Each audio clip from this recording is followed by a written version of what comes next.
请大家同心默祷, sama-sama doa dalam hati. Please say a silent prayer.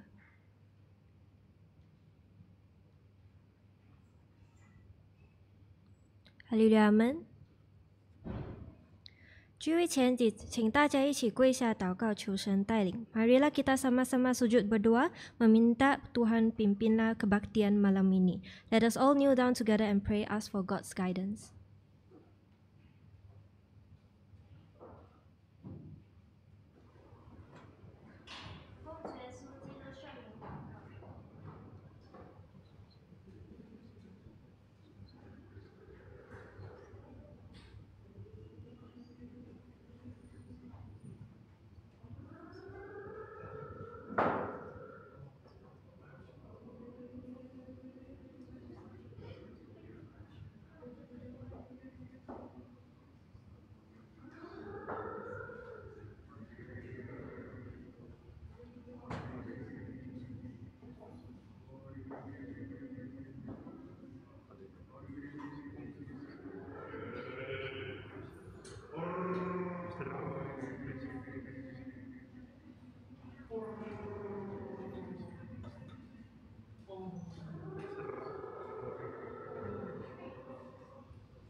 Marilah kita naikkan pujian kepada Tuhan, Kidung 35. Let us all praise God before the service, sing hymn 35.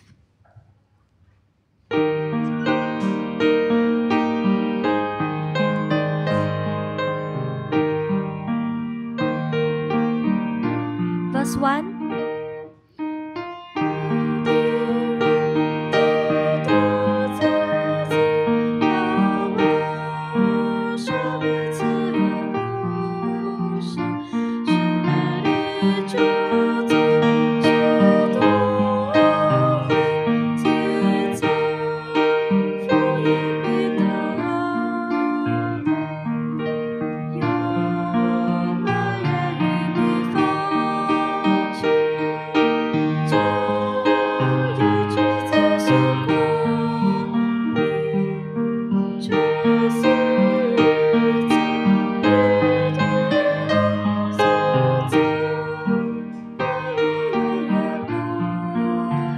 Second stanza.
sing the second hymn, hymn number 36. 再唱下一首诗第36首.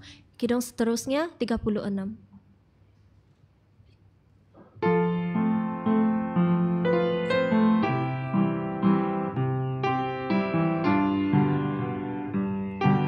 First stanza.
Second stanza.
Sing the next hymn, hymn number 36. 下一首诗第37首. Kidung seterusnya 37.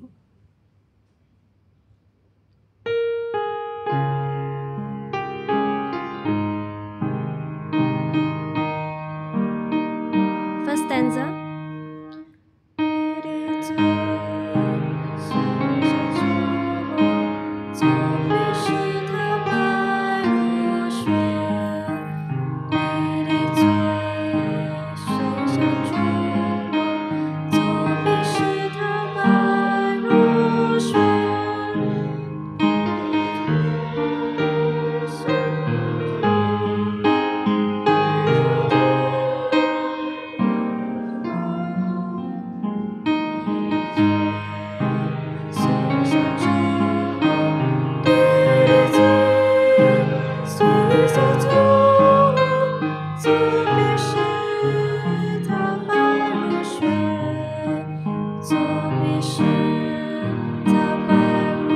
Second stanza.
Let's sing the next hymn, hymn number 49. 下一首诗第49首.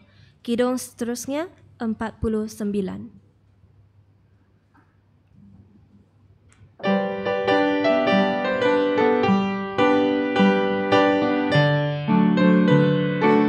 First stanza.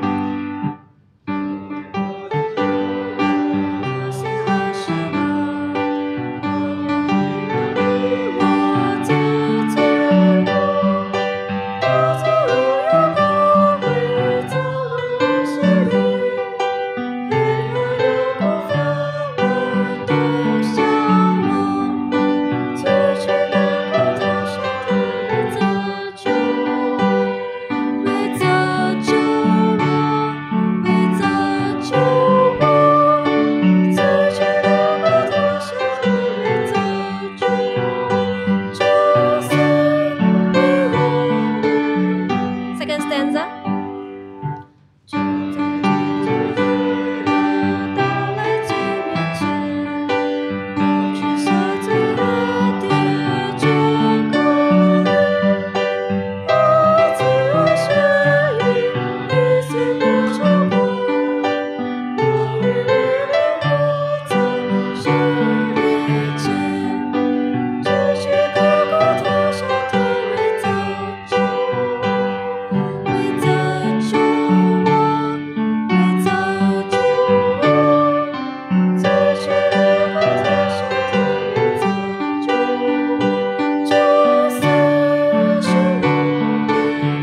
Third stanza.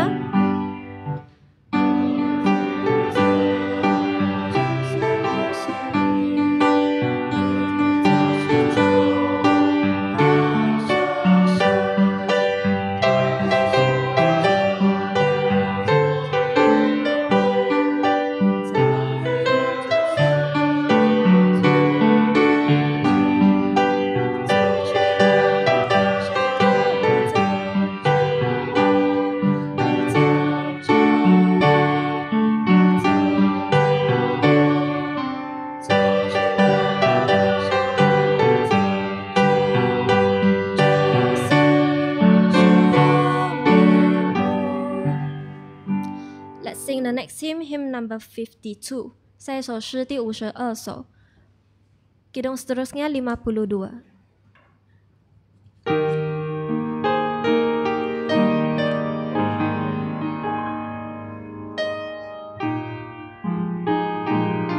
First stanza.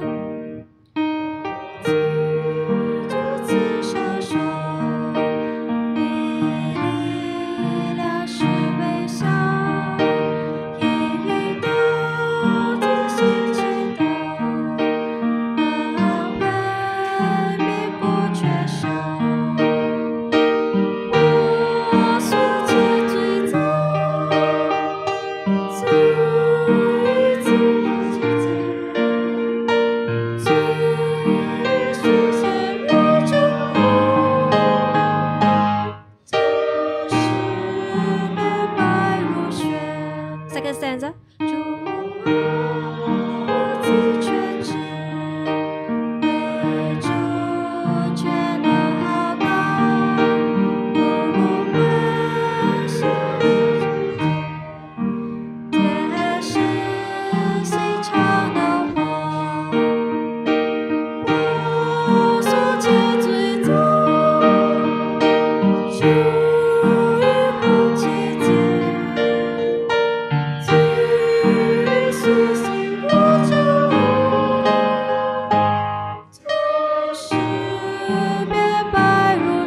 Third stanza.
师兄到此 sesi kidung sampai di sini. Our hymnal session ends here. Haleluya.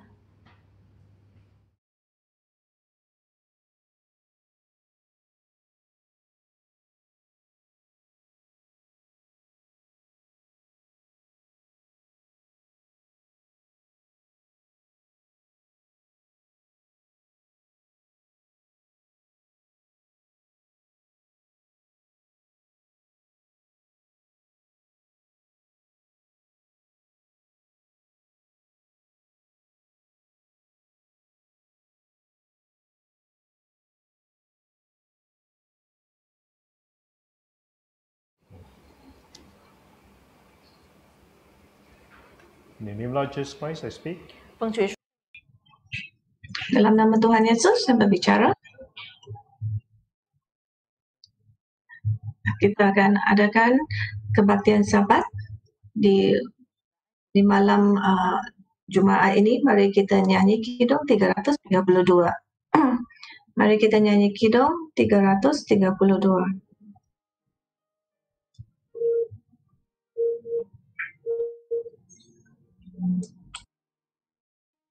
Love of God is sweeter than kind of pain can ever tell.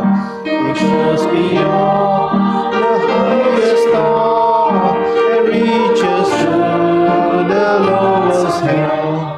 The good in hell bow down in shame. He set his heart to believe. His yearning child, his shaken soul, and toward the cross she sees. Oh, how rich and pure, how measureless and strong. You shall forever rise again. She's a new so strong. Shine, shall muscle till earthly thrones and kingdoms fall. When the share refuse to pray on walls and shields and altars fall.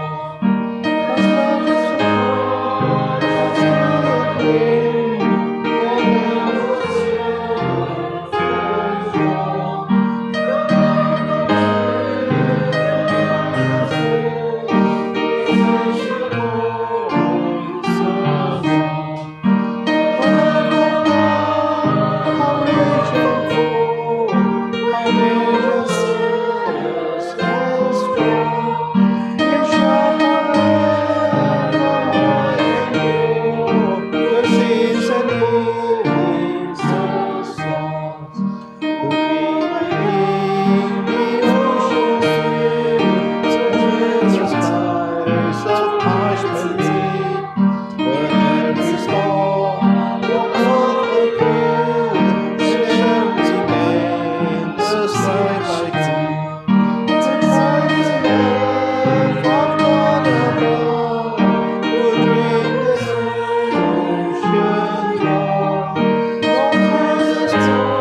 Sekarang kita akan bersujud untuk berdoa.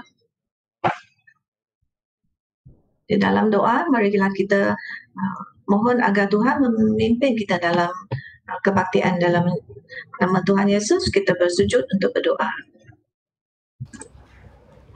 In the name of the Lord Jesus Christ, we pray. Hallelujah. Thank you.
Dalam nama Yesus saya berbicara.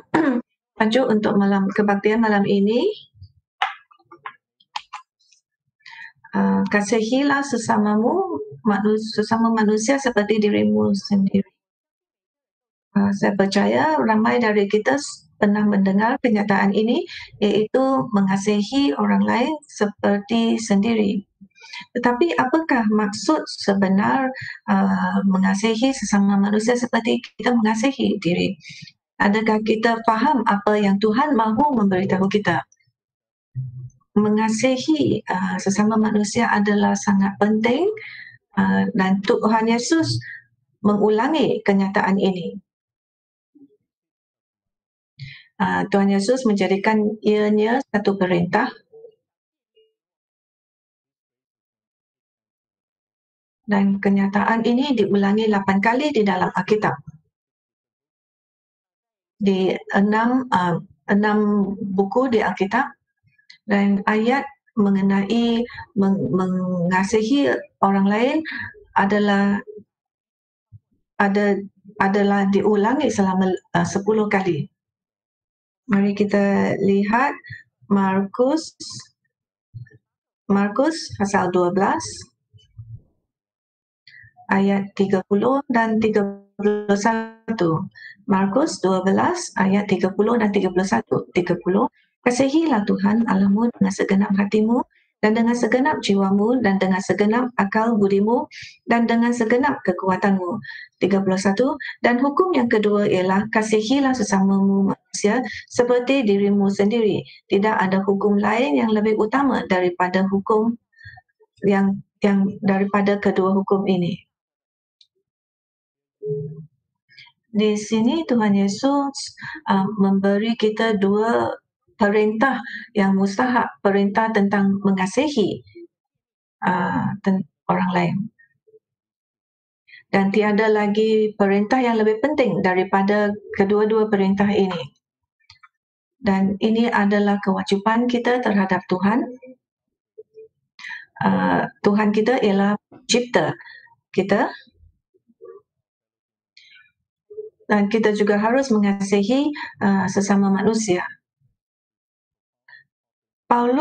Rasul Paulus juga ada memberitahu betapa pentingnya mengasihi sesama manusia. Kita dapat baca ini di Galatia 5 ayat 14. Galatia pasal 5 ayat 14. Ayat 14, sebab seluruh hukum Taurat tercakup dalam satu firman ini, iaitu kasihilah sesamamu manusia seperti dirimu sendiri. Di sini ditekan bahawa ini telah tercakup dalam satu firman, iaitu kamu harus mengasihi sesama manusia seperti dirimu sendiri. Dan kenyataan ini semuanya tercatat di hukum utama Tuhan.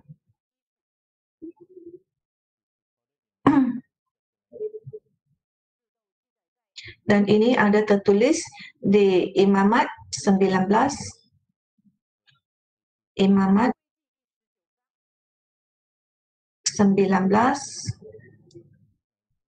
ayat 18.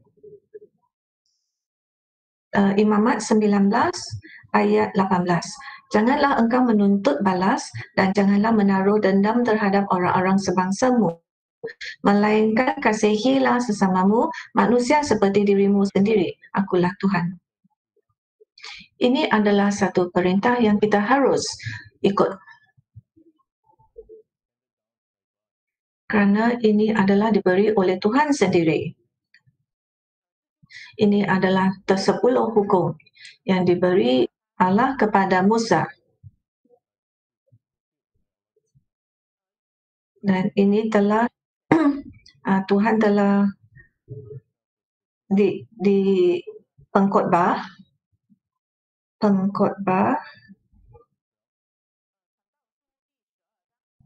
pengkhotbah pasal 12 ayat 13. Pengkhotbah 12 ayat 13. Akhir kata dari segala yang didengar ialah takutlah akan Allah dan berpeganglah pada perintah-perintahnya, kerana ini adalah kewajipan setiap orang. Ini adalah perintah dari Allah. Adakah kita berasa ini adalah penting bagi kehidupan kita? Ada orang berasa tidak penting kerana mungkin kita rasa ianya tidak penting. Tetapi apabila Tuhan yang memerintah kita membuat sesuatu, kita tidak harus berbahas dengan Tuhan. Kita cuma harus mendengar saja apa yang Allah mahu kita buat. Untuk mengasihi sesama manusia adalah untuk kita belajar menerima kasih Tuhan. Jikalau kita mahu, kita harus, sebelum kita mengasihi orang lain, kita harus mengetahui apakah kasih itu dan bahawa kita juga dikasihi. Kita juga dikasihi. Kita dikasihi. Kita harus bersedia untuk menerima kasih Tuhan dan mengasihi diri sendiri. Jika barulah kita dapat bersedia untuk mengasihi sesama manusia. Sebagai anak Allah, kita harus menerima Tuhan, kasih Allah. Satu ciri istimewa Tuhan ialah Tuhan adalah pengasih. Mari kita lihat Mazmur 103. Mazmur 103 ayat 8. Mazmur 103 ayat 8. Tuhan adalah penyayang dan pengasih, panjang sabar dan berlimpah kasih setia. Ini adalah apa pemazmur mengatakan tentang kasih Tuhan.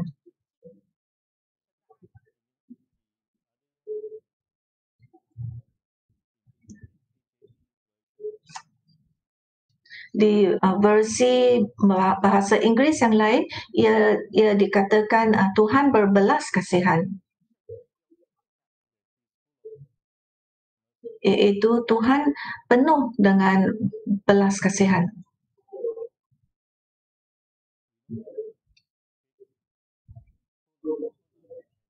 Kita tahu bahawa Tuhan memang penuh dengan penuh belas kasihan. Belas kasihannya adalah kasihnya kepada kita. Dan belas kasihan yang ditunjukkan oleh Allah kepada kita, kita tahu bahawa kita tidak layak menerima kasih Tuhan. Sememangnya Tuhan harus menghukum dosa kita. Tetapi Dia telah mengampunkan segala dosa kita. Seperti apa yang dicatat di Roma pasal 3. Roma pasal 3 ayat 23. Roma pasal 3 ayat 23. Kerana semua orang telah berbuat dosa dan telah kehilangan kemuliaan Allah. Ayat 24. Ayat 24, dan oleh kasih karunia telah dibenarkan dengan cuma-cuma kerana penebusan dalam Kristus Yesus.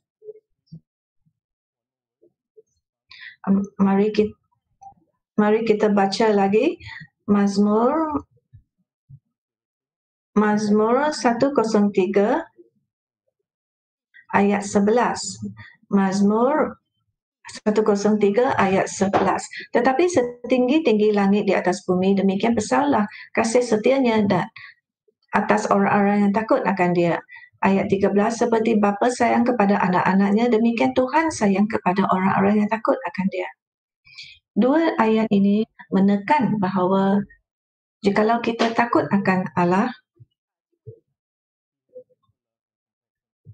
Tuhan ada kasih yang taat setia kepada kita. Ini juga adalah apa yang telah kita baca di Pengkhotbah pasal 12 ayat 13 yang kita harus takut akan Allah. Jadi apakah maksud takut akan Allah dan mengapakah ia penting untuk takut akan Allah? Takut ini berasal dari kehormatan dan kasih yang kita ada pada Tuhan.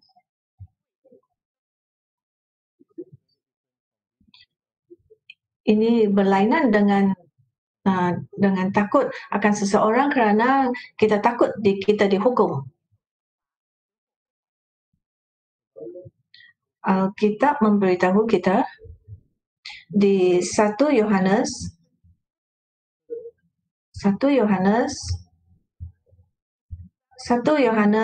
pasal 4 ayat 10 hingga 11. 10, inilah kasih itu, bukan kita yang telah mengasihi Allah, tetapi Allah yang telah mengasihi kita dan yang telah mengutus anaknya sebagai pendamaian bagi dosa-dosa kita. Ayat 11, saudara-saudaraku yang kukasihi, jikalau Allah sedemikian mengasihi kita, maka haruslah kita juga saling mengasihi. Jadi kita harus faham bahawa Tuhan mengasihi kita kerana kita adalah orang yang telah dipilih dan dicipta oleh Tuhan. Tuhan mula mengasihi kita kerana Tuhan, sumber segala kasih adalah Tuhan. Dia mengasihi kita dengan sangat mendalam dan tanpa syarat. Tuhan mengasihi kita, Allah mengasihi kita sebelum Tuhan mati untuk kita.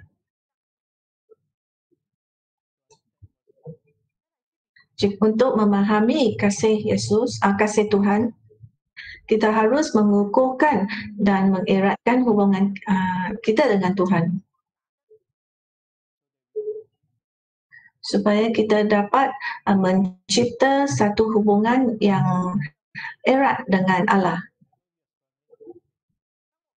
Apabila kita sedang menghadapi cabaran di kehidupan kita atau kita putus asa atau di saat-saat kegelapan kita harus ingat bahawa kita harus mencari Allah. Kerana cuma Allah sahajalah yang dapat memberi kita kehidupan dan terang ke dalam hati kita. Kita boleh diingatkan tentang kasih Allah dan kita dapat menerima kasih Tuhan dalam berbagai-bagai cara. Seperti kita harus membaca Alkitab, mendengar khotbah, merenung lirik di kidung. Kesemua ini membantu kita mendampingi Tuhan di dalam doa kita. Kita berdoa kepada Tuhan Yesus. Tuhan memberitahu segalanya yang di dalam hati kita kepada Allah. Yang penting ialah kita mesti percaya bahawa dia akan mendengar doa kita. Di dalam doa kita mestilah mengaku, menghargai dan memuji Allah kerana belas kasihan terhadap kita. Kesemua berkat yang kita terima hari ini, kesemua berkat ini adalah diberi oleh Tuhan. Kadang-kadang sangat senang untuk kita ucap terima kasih. Tetapi jikalau kita bermakna, mengucapkannya dengan bermakna dari dalam hati kita, ianya sangat sukar.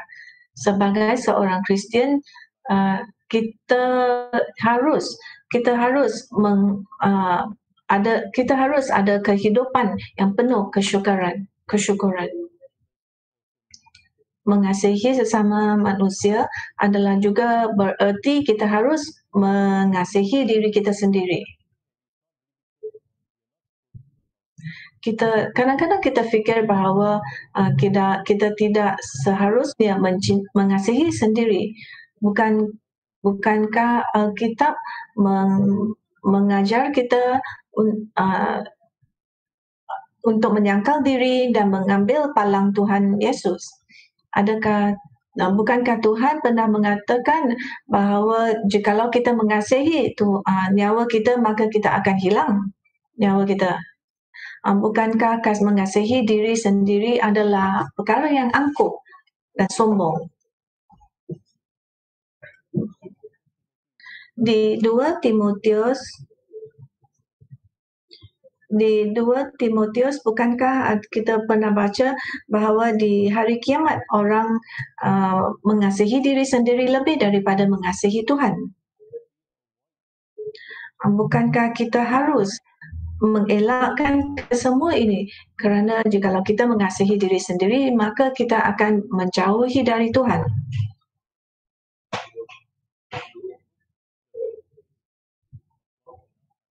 Dan mungkin kerana kita mengasihi diri sendiri, maka kita akan menghilangkan Tuhan dari hati kita. Kita tidak harus ego di dalam kasih kita. Janganlah kita fikir bahawa kita cuma kasihi sendiri dan kasih kita cuma memusatkan pada diri sendiri. Orang seperti ini bukan sahaja mereka cuma mementingkan diri, tetapi mereka juga memusatkan diri sendiri dan mereka juga sangat angkuh dan sombong. Dan orang seperti ini cuma mencari manfaat untuk sendiri dan tidak peduli tentang kebaikan orang lain. Orang-orang seperti ini tiada Allah di dalam hati mereka. Mereka tidak mengasihi orang lain, tetapi cuma mengasihi orang mereka tidak mengasihi orang lain, tetapi mengasihi kebaikan yang orang lain dapat memberi kepada mereka. Jikalau kebaikan ini diambil darinya dan dia tidak dapat sebarang manfaat dari orang lain, maka hubungannya dengan orang lain juga akan hilang. Seperti apa yang telah kita katakan tadi, ada orang mereka mengasihi orang lain, tetapi mereka menggunakan barang. Hari ini orang mengasihi, mereka suka pada barang-barang itu, tetapi mereka memperalatkan orang lain. Jadi selalunya ia adalah apa yang orang lain dapat memberi, apakah kebaikan yang orang lain dapat memberi kepada mereka. Jadi kasih yang sangat ego ini tidak dapat dibandingkan dengan kasih yang Tuhan dapat beri kepada kita. Mari kita lihat Roma pasal 3. Roma pasal 3 ayat 24. Roma 3:24. Dan oleh kasih karunia telah dibenarkan dengan percuma kerana penebusan dalam Kristus Yesus. Kita telah dibenarkan kerana iman kita dalam Tuhan Yesus.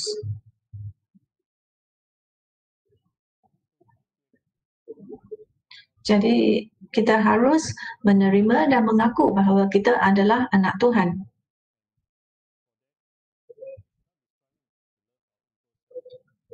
Jadi kita tidak harus mengasihi ego kita sendiri.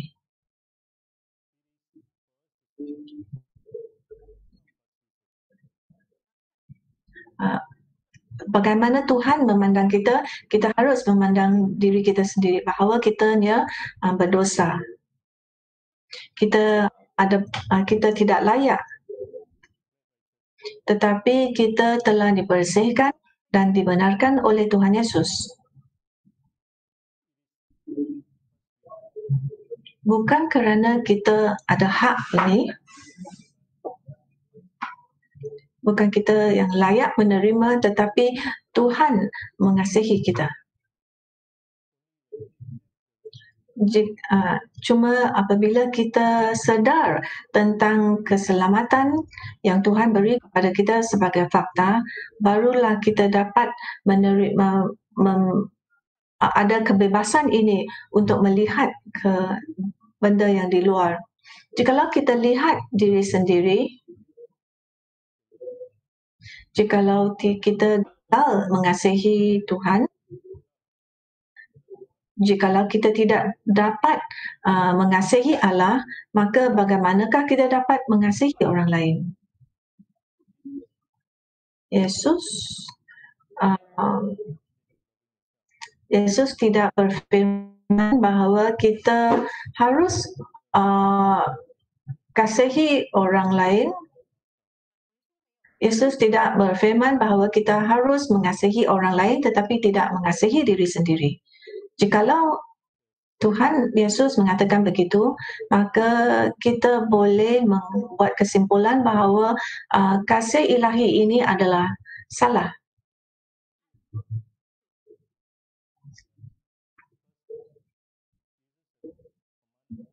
Kerana Tuhan Yesus telah memerintahkan kita untuk mengasihi sesama manusia seperti mana kita mengasihi diri kita sendiri.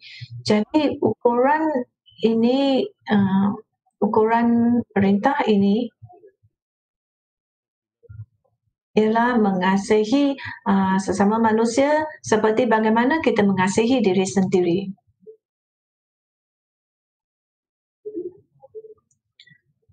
Adalah sangat penting untuk kita memahami kasih ilahi Allah.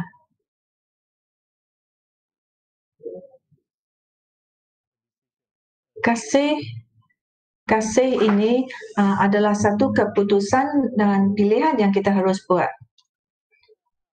Ianya adalah satu komitmen yang kita harus buat.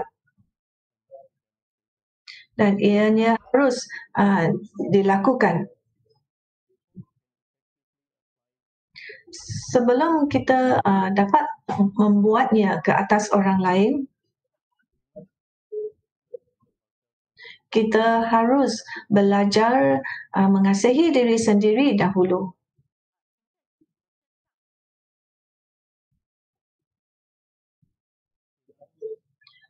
Di lain perkataan, bagaimana kita mengasihi orang lain adalah dari bagaimana kita mengasihi diri kita sendiri. Ini adalah bagaimana kita dapat mencontohi Tuhan Yesus. Bagaimana Tuhan Yesus mengasihi kita. Apabila Tuhan Yesus datang ke dunia ini, tujuan utamanya ialah untuk mati untuk kita, supaya kita diselamatkan, ditebus dan diselamatkan dan hidup kita berubah. Tuhan Yesus sangat menilai kita. Tuhan Yesus rela mati di palang salib untuk kita. Kita memang hutang pada Tuhan Yesus kerana dia telah mati untuk kita, dan kita harus mengasihi apa yang Tuhan Yesus kasihi, iaitu kita sendiri. Jadi sebagai anak-anak Tuhan, kita ada tanggungjawab kita sendiri di dunia ini. kewajipan yang pertama ialah kita harus mengasihi sendiri. Kita tahu bahawa Paulus memberitahu kita bahawa kasih ini adalah diberi kepada kita, ini adalah satu kenyataan. Mari kita baca Efesus pasal 5 ayat 29. Efesus 5:29. Sebab tidak pernah orang membenci tubuhnya sendiri, tetapi mengasuhnya dan merawatinya sama seperti Kristus terhadap jemaat. Kita tahu bahawa tubuh kita ialah bait suci Allah, bait suci Roh Kudus. Dan ia adalah ini adalah satu perkara yang kita harus menghormati kerana kita ditebus dengan harga yang tinggi oleh Allah. Jadi jikalau kita mahu menghormati tubuh kita, kita mesti menjaga diri kita dengan baik dari segi mental, fizikal dan rohani, dan dari segi masyarakat. Ini adalah untuk melindungi kita dari unsur yang bahaya. Jadi sangat penting jikalau kita fikir dengan baik, bagaimana fikir yang positif tentang diri sendiri, sebagaimana Tuhan melihat kita. Ada beberapa fakta tentang diri kita sendiri, iaitu kita dicipta oleh Tuhan. Sebagai anak-anak Allah, kita harus mengingati diri sendiri bahawa kita dicipta Tuhan. Kita telah dicipta oleh Allah di dunia yang dicipta Allah. Kita tidak wujud di dunia ini dari evolusi. Yang keduanya, kita dicipta dalam gambaran Allah. Allah menghormati manusia lebih dari segala ciptaannya.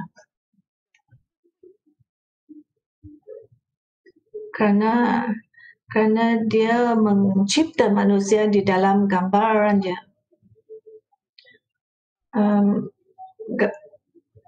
Malaikat pun tiada kehormatan ini, cuma manusia sahaja ada kehormatan ini kerana kita dicipta dalam gambaran Allah.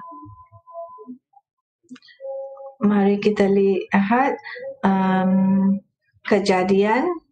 Kejadian 1 ayat 27. Kejadian 1 ayat 27, maka Allah menciptakan manusia itu menurut gambarnya, menurut gambar Allah diciptakannya dia, laki-laki dan perempuan diciptakannya mereka. Ayat Alkitab ini telah memberitahu kita siapa kita. Jadi kita harus mengasihi diri kita sendiri kerana kita telah dicipta oleh Tuhan, oleh Allah. Kerana kita sangat berharga, kerana Tuhan telah mencipta kita mengikut gambarnya. Mengasihi diri sendiri bermula daripada kenyataan yang Tuhan telah mencipta kita. Kita mesti tahu bahawa kita telah dicipta oleh Tuhan dengan wajahnya dan gambarnya dengan indah. Kerana tujuan inilah kita harus mengasihi orang lain kerana mereka juga dicipta dalam gambar Allah. Kita juga dicipta untuk memberi kemuliaan kepada Tuhan. Mari kita baca Yesaya 43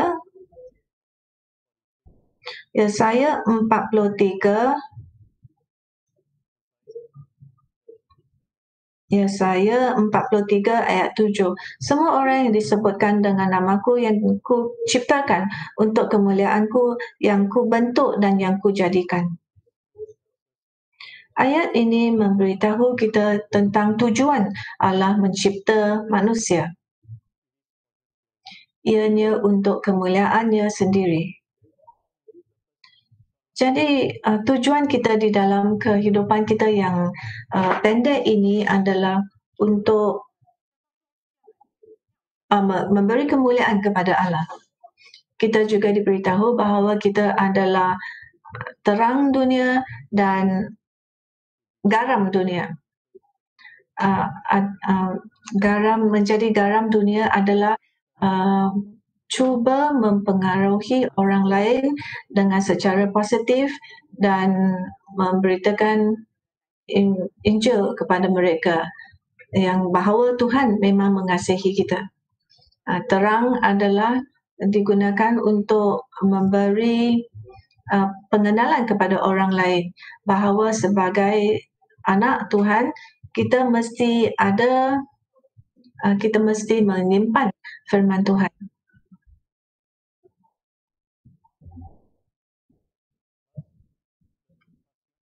Kita mesti percaya kepada kasih Allah.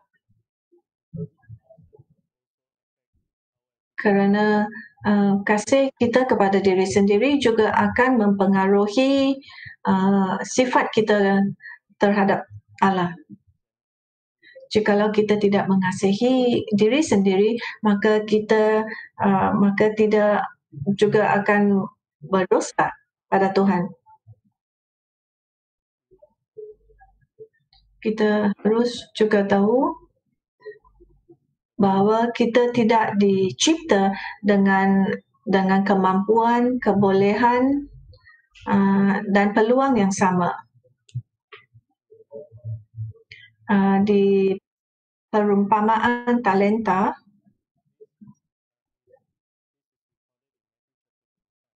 ini dicatat di Matius 25.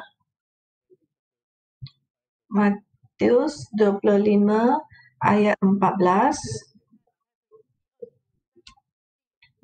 Injil Matius pasal 25 ayat 14 hingga 30. Dan ini memberitahu kita tentang seorang tuan yang akan meninggalkan rumah dan pergi tempat lain. Sebelum dia meninggalkan rumah, dia mengamanahkan segala yang dia ada kepada hambanya, mengikut kemampuan setiap hambanya. Satu hamba menerima 5 talenta, yang kedua menerima 2 talenta, dan yang ketiga cuma menerima 1 talenta. Dari cerita ini kita dapat lihat bahawa mereka diberi talenta itu mengikut kemampuan mereka sendiri. Tuan itu sangat faham bahawa hamba yang menerima 1 talenta mungkin dia tidak berkemampuan sebagai mungkin dia tidak berapa mampu untuk buat seperti yang hamba yang menerima 5 talenta itu. Pada mulanya mungkin kita rasa bahawa kerana dia menerima 1 talenta sahaja ianya tidak adil. Tetapi di sini kita diberitahu bahawa kita memang berbeza di apa yang kita dapat buat. Jadi kita haruslah merendahkan diri dan menghormat mereka. Jadi kita harus menghormati mereka dengan penuh marah. Misalnya, bukan semua kita bukan ahli sukan. Mungkin kita tidak baik dalam sukan.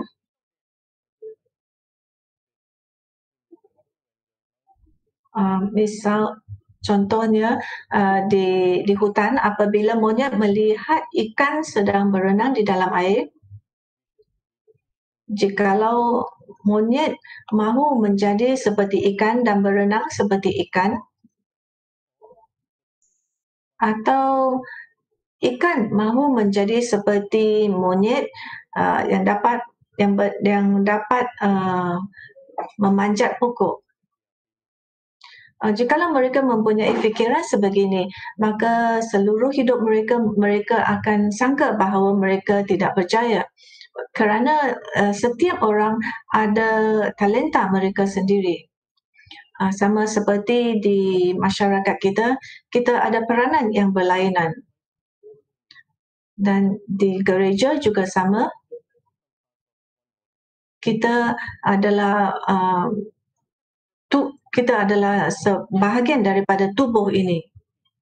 Ini adalah perkara yang baik.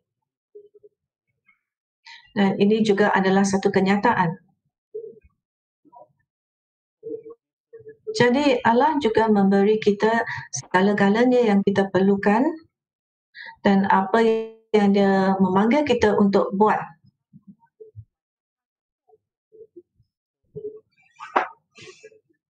Di Filipi pasal 4 Filipi pasal 4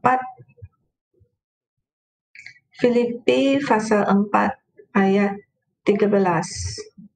Filipi 4:13, segala perkara dapat kutanggung di dalam Dia yang memberi kekuatan kepadaku. Jadi jikalau kita bersandar pada Allah, kita dapat melakukan segala-galanya.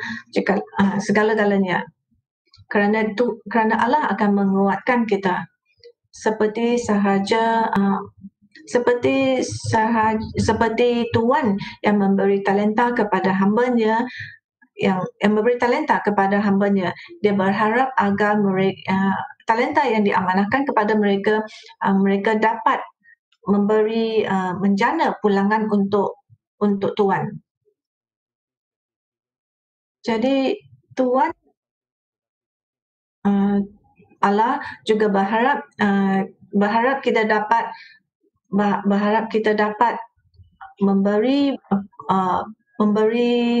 membuat kerja untuknya supaya kita dapat mendapat pulangan ini.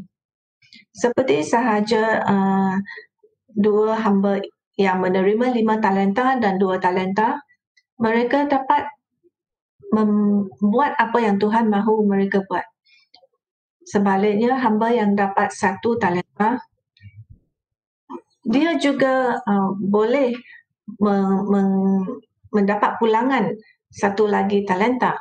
Tetapi oleh kerana dia takut atau mungkin dia malas, dia pilih untuk tidak berbuat apa-apa. Kita tahu bahawa Tuhan tahu bahawa apabila dia memberi 1 talenta kepada hamba abdi itu, dia tidak berharap bahawa hamba abdi yang diberi 1 talenta akan memberi pulangan 5 talenta. Jadi kita tidak perlu dengki kepada yang lain yang lebih mampu daripada kita. Jadi kita juga tidak harus merendahkan diri dan menghina diri sendiri. Jikalau kita sangat mampu, kita juga janganlah angkuh dan sangat ego atau memandang rendah kepada yang tidak berapa mampu. Yang penting sekali ialah kita tidak seharus menjadi hamba abdi yang malas dan tidak buat apa-apa. Kerana apabila Allah mencipta kita, Allah mencipta kita kerana ada sebabnya tertentu dan kita ada peranan kita masing-masing. Yakobus 2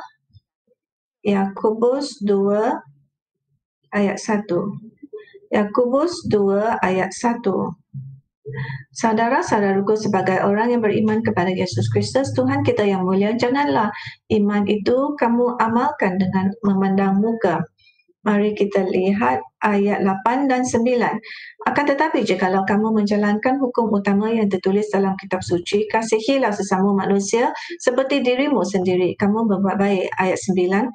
Tetapi jikalau kamu memandang muka, kamu berbuat dosa dan oleh hukum itu menjadi nyata bahawa kamu melakukan pelanggaran. Di sini Yakobus memanggil ini hukum utama.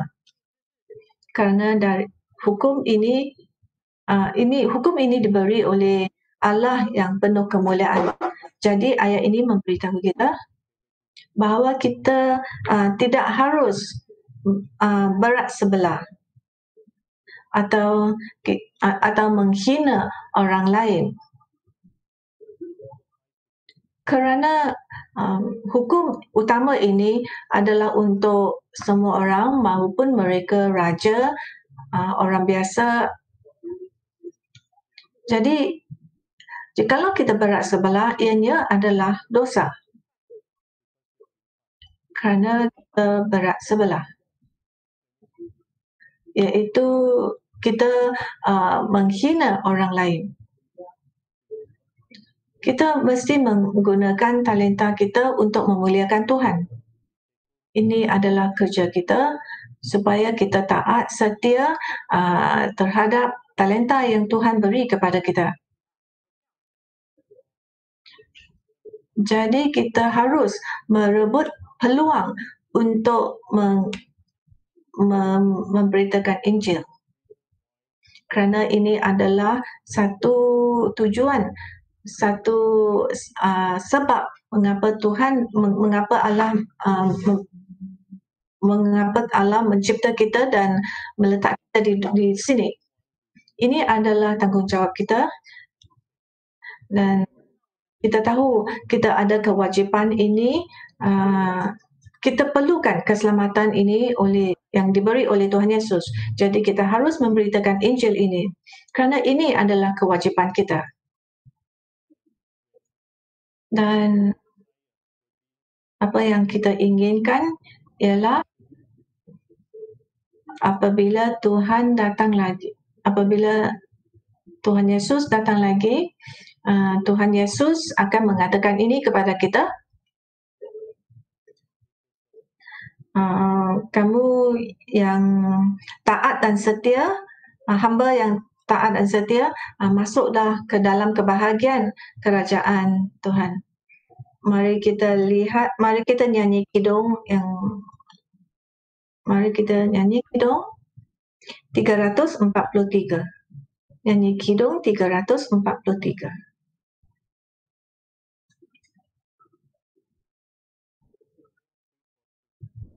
Mari kita nyanyi kidung 343.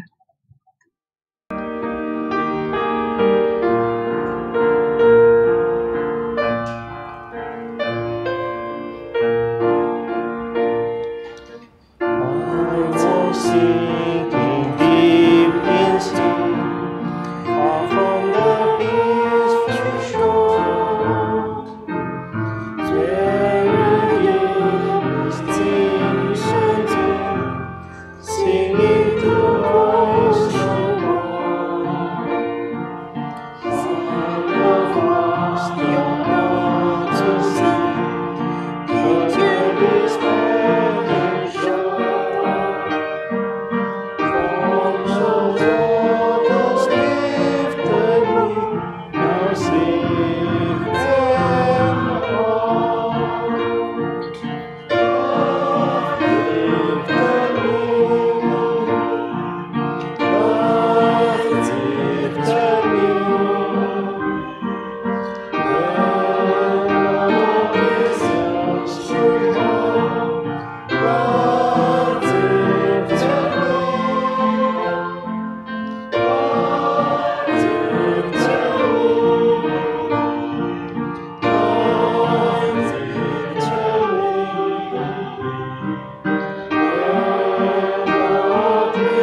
kita akan berdoa untuk kali kedua.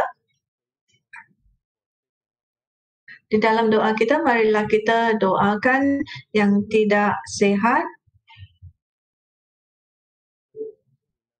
Marilah kita ingat untuk mendoakan simpatisan, kawan-kawan kita, simpatisan. Kita tahu bahawa yang paling bernilai, benda yang paling bernilai di dunia ini ialah keselamatan kita. Jadi di kehidupan kita ini kita harus bersedia untuk hayat yang akan datang. Jadi kita juga berkongsi kasih karunia ini dengan kawan-kawan kita. Yang paling penting, kita harus mendoakan diri kita sendiri supaya Tuhan Yesus menguatkan iman kita, supaya kita ada kekuatan ini untuk memberitakan Injil kepada orang lain. Dalam sehati, dengan sehati, marilah kita bersujud untuk berdoa. Dalam nama Tuhan Yesus kita berdoa. In the name of Lord Jesus Christ we pray. Hallelujah, thank you, Jesus Christ, hallelujah, praise the Lord. Praise the Lord.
亲爱救主，请听我祷告。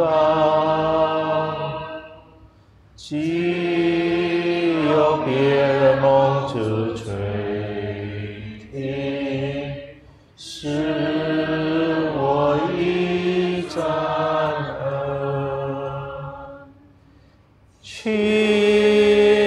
爱救主，请听我祷告。既有别人蒙着垂听，使我一战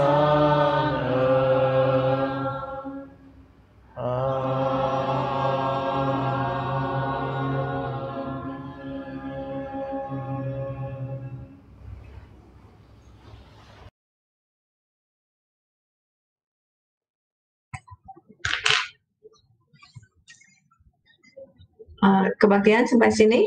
Semoga segala kemuliaan diberi kepada Tuhan. Mari kita berdiri. Salam, haleluya.